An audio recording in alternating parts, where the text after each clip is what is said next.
very prominent disease nowadays. It's a deadly disease. It's caused due to the uncontrolled growth of the cells and forms from the extra mass tissue known as the tumor. The loss of apoptotic nature by the cells in their metabolic pathway leads to cancer.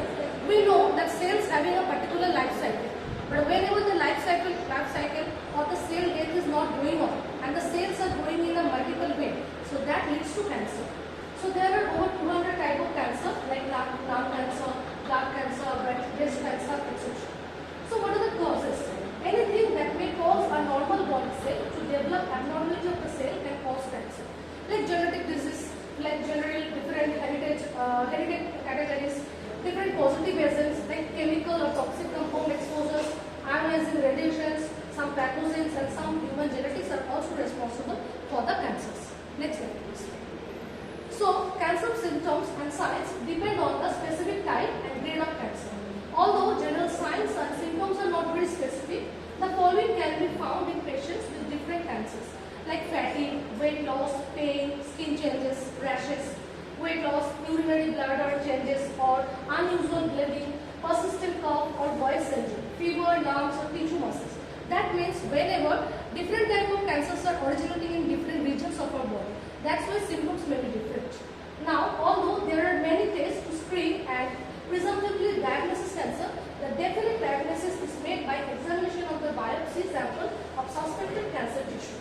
Whenever any cell is growing in an uncontrolled way, if we want to detect it, we have to go for the particular diagnosis, that is the biopsy of the skin.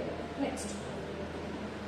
Now cancer staging and treatment. So first, cancer staging is often determined by the biopsy and results helps to determine the cancer type. What is the type of cancer and the extent of cancer spread? That is the staging. Staging also helps to determine the treatment protocol. That means which stage it has been done, like stage 1, stage 2, stage 3. So that will depend the treatment protocol. So there are numerous types of protocols. I am going to the last point. So the protocols are generally surgery, chemotherapy and radiation therapy. But depending upon the particular cancer, we have to select which therapy should be chosen. Now next slide.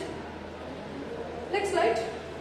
Now there are different home remedies and alternative treatments for the cancers, but patients are strongly recommending to discuss with the oncologist what should be the diagnosis and what should be the treatment. So the prognosis of cancer can range from excellent to poor. The prognosis depends on the cancer type and its staging, with those cancer known to be aggressive and those staged with higher numbers like 3 to 4. If the patient is in a stage 3 or stage 4, then they have to be prognosis that ranges more toward poor. That means the condition is poor and the patient have to undergo different therapy. Now we are coming to the classification of drugs.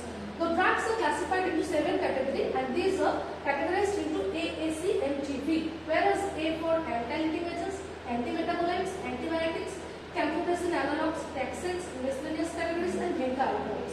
Now I want to discuss about different type of drugs that are followed. So in the next class, I think we will be going to deliver the drugs. So according to our syllabus, we will be following actinomycin, azathioprine, busulfan, chlorambucil, cisplatin, cyclophosphamide, daunorubicin, fluorouracil, marcatripurine and methotrexate. These are the different drugs which will be used in different cases of drugs. Now I am going to the different monographs of the drugs. So that will be discussed in the later classes. Thank you.